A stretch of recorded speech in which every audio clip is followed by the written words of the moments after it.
కౌసల్యా సుప్రజా రామ పూర్వ సంధ్యా ప్రవర్తతే ఉత్తిష్ట నరసాతుల కర్తవ్యం దైవమా. అపచారం అపచారం. ఆగమ్మా. ఏంటమ్మా? ఇక్కడున్న సీతారాముల బొమ్మ తీసి ఈ దరిద్ర బొమ్మ పెట్టిన దరిద్రుడు దగులుబాజీ ఎవరు? నేనే వదినా. ఎందుకు పెట్టావది? ఎవరో ఇచ్చారు, ఫిగర్ అట్రాక్షన్ గా ఉంది కదా అని తెచ్చి తగిలించా. చూడుగిరి బాబు, చూస్తున్నా. నేను చూడమన్నది ఇక్కడ. ఈ ఇల్లు రామాలయం. ఇక్కడుంటే రాముడు బొమ్మన ఉండాలి, లేకపోతే మా ఆయన బొమ్మన ఉండాలి. అంతేగాని మరో ఆడదాని బొమ్మ ఉండడానికి వీల్లేదు. వెంటనే దాన్ని తీసేయి. వదినా, 20లో 60 లాగా ఏంటి చేదస్తం చెప్పు. అరే, టీవీ పెడితే రాముడు బొమ్మ, రేడియో పెడితే రాముడు పాట. వరల్డ్ రోజులో ఫంక్షన్ పుచ్చుకున్న లేడీ లాగా ఈ మడి దడి కొంచెం తగ్గించి నీ ఏజ్కి తగ్గట్టు మోడర్న్ గా ఓ ప్యాంటు, ఓ షర్టు. హాయ్, నువ్వు ఆయన క్లోజ్ ఫ్రెండ్ కావచ్చు, బిజినెస్ లో హెల్ప్ చేయొచ్చు. ఆ చనువు తీసుకుని మా సొంత విషయాల్లో జోక్యం చేసుకోవద్దు. అది కాదమ్మా, ఇంత అందమైన అమ్మాయి బొమ్మను చూస్తుంటే. ఇది అందమైన బొమ్మ. బరి తగ్గించి బట్ట లేకుండా బోడి ఒళ్ళేసుకుని ఎలా కూర్చుందో చూడు. అమ్మా, తప్పమ్మా. కట్టుకోవటానికి కూడా బట్టలు లేని ఒక పేదదాని గురించి అలా మాట్లాడకూడదమ్మా. ఇది పేదది ఎందుకు అవుతుంది? దరిద్ర మొహంది. ముందు ఇక్కడి నుంచి తీదాన్ని. నిన్ను బాగు చేయటం నా వల్ల, దీని వల్ల కూడా కాదు. కాదంటే కాదు. రామనామము రామనామము రమ్యమైనది రామనామము. సీత సీత, ఈ దిక్కుమాల బొమ్మ ఎవరు తగిలించారు అక్కడ? భయ్యా భయ్యా, గట్టిగా అరకు, నేనే తగిలించా. దేనికి? వదిన, ఈ ఇంటిని రామాలయం ఉంది, దిష్టి తగలకుండా ఇల్లు కలకలాడుతూ ఉండాలి కదా, అందుకే నేను తెచ్చి తగిలించా. ఎలా ఉంది? అర్జెంట్ కదా తీసిపడి. ఏంటి భయ్యా నువ్వు కూడా 24 గంటలు ఇలా నామాలు బాణాలు చూస్తూ కూర్చుంటే దేవాలయంలో పూజారి ఉద్యోగం వస్తుంది తప్ప మూడు రాదు. మై, ఈ ఇంట్లో బొమ్మ అంటూ ఉంటే సీత రాములదైనా ఉండాలి, లేదా నసేద్దైనా ఉండాలి. అంతేగాని మన బొమ్మ ఉంటానికి వీలేదు. ముందు తీసే. ఓ పని చేయండి, మీ ఇద్దరు కలిసి భద్రాచలం ఫారెస్ట్ పోయి అక్కడ ఆశ్రమం కట్టుకొని అక్కడ పావురాళ్ళు అవి ఎగరేసుకుంటూ బంగాళదుంపలు అవి తింటూ భద్రగీతాలు అవి పాడుకోండి. మీకు ముక్తి, మాకు వ్యక్తి కలిగి టోటల్ గా పీస్ఫుల్ గా ఉంటుంది. ఏంటి ఇంకా ఈ చెండాలం పట్టుకుని ఇక్కడే తిరుగుతున్నా? లేదా వెళుతున్నాను, అందువే చిన్న ట్రైల్ వేసాను అంతే. మీ పూజ అయిపోయిందండి? ఎక్కడైంది? మధ్యలో కామెడీ గాడు వచ్చి అడ్డమాటాడు. ఏమండి, దయచేసి ఇలాంటి వాళ్ళతో చెడు స్నేహాలు మానేయండి. వాడి బొంద. ఎంతమంది ఎన్ని రకాల క్యాలెండర్లు మార్చినా నా గుండెలో నీ క్యాలెండర్ తప్ప మరో బొమ్మ ఉండదు. నేనంటే మీకు ఎంత ప్రేమండి. ఒకే ఒక్క భార్య కదా, నిన్ను తప్ప ఎవరిని ప్రేమిస్తాను? సర్లేండి, మీ నాన్నగారు ఎక్కడా? ఒక ఊళ్ళో ఒక రాజుగారు ఉన్నారు. ఆ రాజుగారికి 7 కొడుకులు. ఆ 7 కలిసి ఒక రోజున చేపల పట్టడానికి వెళ్ళారు. రాజకొడుకులైతే చేపలు ఎందుకు పడతారు? వాళ్ళు పల్లవులా ఉంటారు. ఓహో, అడుగుతాయి ఏమిటన్నా చేస్తున్న పని? ఆ బ్లేడ్ ఇటువో. ఇలాంటి బ్లేడ్ తో కత్తిరిస్తే వేళ్ళు తెగుతాయి. ఇలాంటి కత్తిరించడానికి బ్లేడు కాదు, కత్తిరే బెస్ట్. ఉండు, ఇదిగోరా. ఫుల్గా కోసేయమంటావా తాతయ్య? ఫుల్గా కోసేసుకో. ఇది చాలకపోతే ఆ సోఫా, ఆ సోఫా, ఆ సోఫా కూడా కట్ చేసేసి చేపలు పడుతున్నాడు. పట్టుకోని బావా.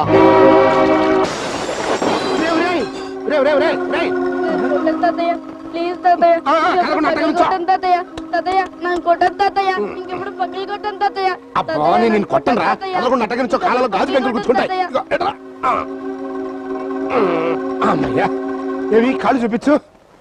అమ్మయ్యా, ఏమి కూర్చుకోలేదురా. ఇంకెప్పుడు పగిలి కొట్టను తాతయ్య. ఎందుకురా అంత భయపడతావు? కథ చేపల తొట్టి ఇంకోటి కొనుక్కుందాం.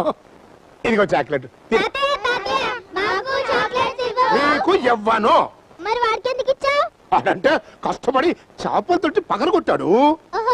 పగలు కొడితేనే చాక్లెట్స్ ఇస్తావన్నమాట.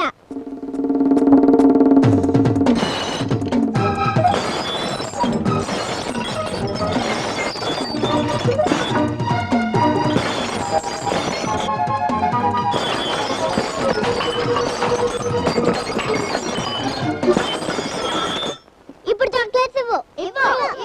దొంగ వెధవల్లారా, మీరు ఇవన్నీ ఎందుకు పగలు కొట్టారా? నీకు చాక్లెట్లు ఇవ్వను, కేకులు ఇస్తా.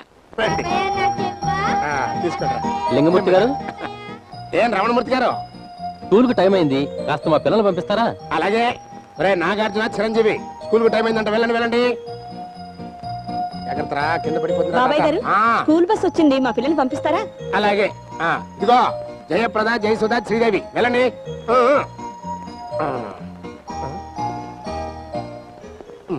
అంకుల్, మా మోహన్ బాబుని రజనీకాంత్ పంపిస్తారా? స్కూల్ కి పంపాలి. ఎందుకు పంపను?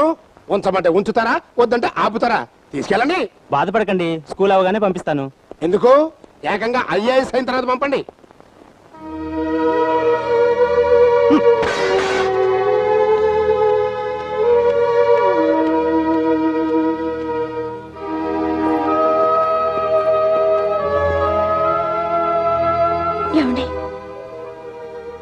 సామాన్లు పగిలిపోయాయని బాధపడుతున్నాను.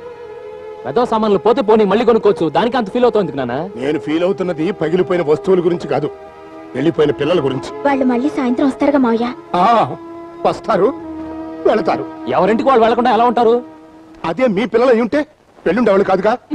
పెళ్ళై 3 ఏళ్లే అయింది, అప్పుడే మాకు పెళ్ళేంటి? ఆయముడు నీతో పాటు పెళ్ళైన సొట్టముకు సత్తిగారికి 6 పిల్లలు పుట్టారు. 3 ఏళ్ళలో 6 పిల్లల చస్తే నేను నమ్మను. 3 సార్లు కమల పిల్లలే బాయ్.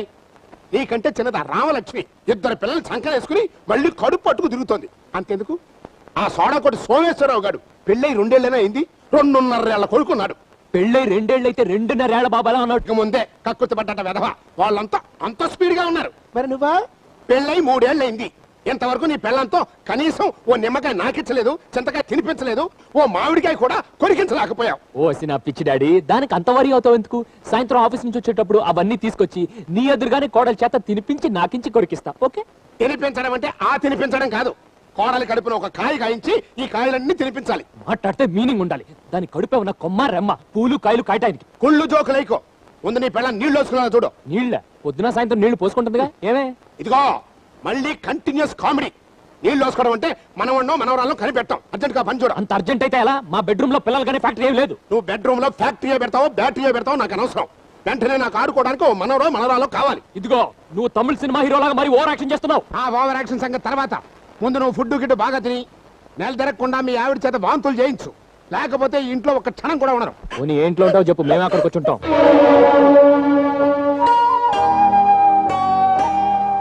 ఏంట్రా బాధపడుతున్నావా? బాధపడకుండా ఎలా ఉండమంటారు? మనకి ఏమంత వయసు అయిపోయిందనరా? అది కాదండి, మీ నాన్నగారు అన్నట్టు మనతో పెళ్ళైన వాళ్ళందరికీ పిల్లలు పుట్టారా? మనం వద్దని ఏ మందులు వాడటం లేదు, అయినా మనకి పిల్లలు పుట్టడం లేదు. చూడు సీత, ఈ దేశంలో పెట్టుబడి లేకుండా పెద్ద శ్రమ పడకుండా పుట్టేది పిల్లలే. అంచేత నువ్వు అధైర్యపడకుండా ధైర్యంగా ఉండు. తప్పకుండా నువ్వు తల్లి అవుతావు, సరేనా? ఎందుకైనా మంచిది ఒకసారి డాక్టర్ దగ్గరికి వెళ్ళి టెస్ట్ చేయించుకుందామండి. అది ఆ పని చేయండి. అమ్మ నాన్న దొంగ నువ్వా? సిగ్గు లేకుండా మొగుడు పిల్లల గదిలో దొంగలా దూరి అంతా చూస్తున్నావా? నేనేమి చూడలేదు వాయ్, కళ్ళు మూసుకుని రన్నింగ్ కామెంటరీ వింటున్నా. ఏమిటి వింటాం? లూప్ కి రాణి నిరోధక రాజా అంటూ ఫ్యామిలీ ప్లానింగ్ సూత్రాలు వల్లిస్తూ ఎర్ర త్రికోణం అంటూ ఎగురుతున్నారేమో టెస్ట్ చేద్దామని వచ్చా.